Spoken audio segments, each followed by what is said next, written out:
The night the fire alarm screamed through the 42nd floor, Daniel Carter thought it was just another drill, another inconvenience in a life already heavy with exhaustion. He was a single father who measured his days in coffee cups and sleepless nights, a man who showed up early and left late because rent never waited and children never understood deadlines. But as smoke began to crawl along the ceiling like a living thing and the emergency lights flickered into an angry red, instinct took over. Somewhere down the corridor, his boss, Evelyn Harper, lay unconscious in her glass-walled office, the most powerful woman in the building suddenly reduced to a fragile human body struggling for breath. What Daniel did in the next few minutes would save her life, and destroy his own, at least for a while, before the story unfolds any further. If you believe in kindness, second chances, and the quiet bravery of ordinary people, please take a moment to like this video, share it with someone who needs hope today, subscribe to the channel, and tell us in the comments where you're watching from. Your support helps stories like this reach the hearts that need them most. Daniel had never planned to be a hero. His life had narrowed into a careful routine after his wife passed away from a sudden illness 3 years earlier, leaving him alone with a 6-year-old daughter named Lily whose smile was both his greatest comfort and his deepest fear. Every decision he made was weighed against one question: would this keep Lily safe?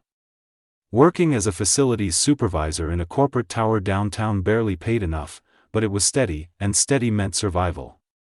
Evelyn Harper, the CEO, was known throughout the building as brilliant, distant, and relentlessly demanding. She rarely remembered names below executive level, and Daniel was just another uniform in her peripheral vision. That night, when the fire broke out from a faulty electrical panel, Daniel was already moving people toward the stairs when he noticed her office door ajar and the smell of smoke pouring out heavier than anywhere else. That he found her collapsed beside her desk, overcome by fumes, her immaculate image broken by vulnerability.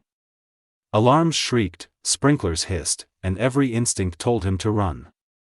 Lily's face flashed in his mind, the way she hugged him every morning before school, the promise he made at his wife's grave to always come home. But he couldn't leave Evelyn there. He hoisted her onto his shoulders, feeling the weight of responsibility far greater than her body, and began the long descent down the smoke-filled stairwell. Each step burned his lungs, each breath felt stolen, but he kept moving because stopping meant death, and he refused to let another life end on his watch. By the time they reached safety, Daniel collapsed on the pavement, coughing, his hands shaking violently. Paramedics swarmed Evelyn, and within minutes she was rushed away, alive because one man chose compassion over fear. Daniel slipped quietly into the crowd, unnoticed, his only thought getting home to Lily. The next morning, after dropping his daughter at school, he was stopped by security as he entered the building. Confused and still sore from smoke inhalation, he was escorted to a conference room where police officers waited. He was informed that Evelyn Harper had accused him of assault, claiming he had entered her office without authorization and carried her out without consent. In her haze of trauma and fear, or perhaps from a lifetime of control and suspicion, she had interpreted rescue as violation. Daniel's world collapsed in a matter of hours. He was arrested, fingerprinted, and released later that day pending investigation, but the damage was done. News spread quickly inside the company. He was suspended without pay. Neighbors whispered. Lily asked why Daddy looked so sad. Nights became longer, heavier, filled with the terror of losing everything. He replayed that night again and again, wondering if kindness had cost him his future. Bills piled up. The landlord called. The quiet dignity he carried began to crack under the weight of injustice, yet, even in the darkness, small lights appeared. A security guard came forward, then another employee who had seen Daniel carry Evelyn out. Surveillance footage surfaced, showing the smoke, the urgency, the undeniable truth of his actions. As the investigation progressed, public opinion began to shift. The story reached social media, where strangers debated, defended, and shared.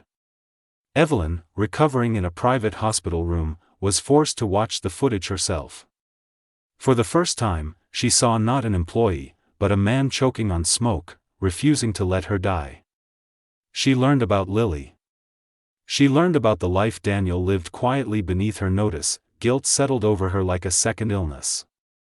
The arrest, the accusation, the pain she had caused weighed heavier than any corporate loss she had ever faced. She withdrew her complaint, issued a public apology, and personally ensured Daniel's record was cleared. But she did more than that. She reinstated him with full back pay, created a scholarship fund for Lily's education, and began a company-wide initiative focused on compassion and employee welfare. It didn't erase the fear Daniel had endured, but it transformed it into something meaningful. Months later, Daniel stood at Lily's school assembly, watching his daughter receive an award for bravery after writing an essay about her father saving a life. His eyes filled with tears, not from pain this time, but from pride. He hadn't been perfect.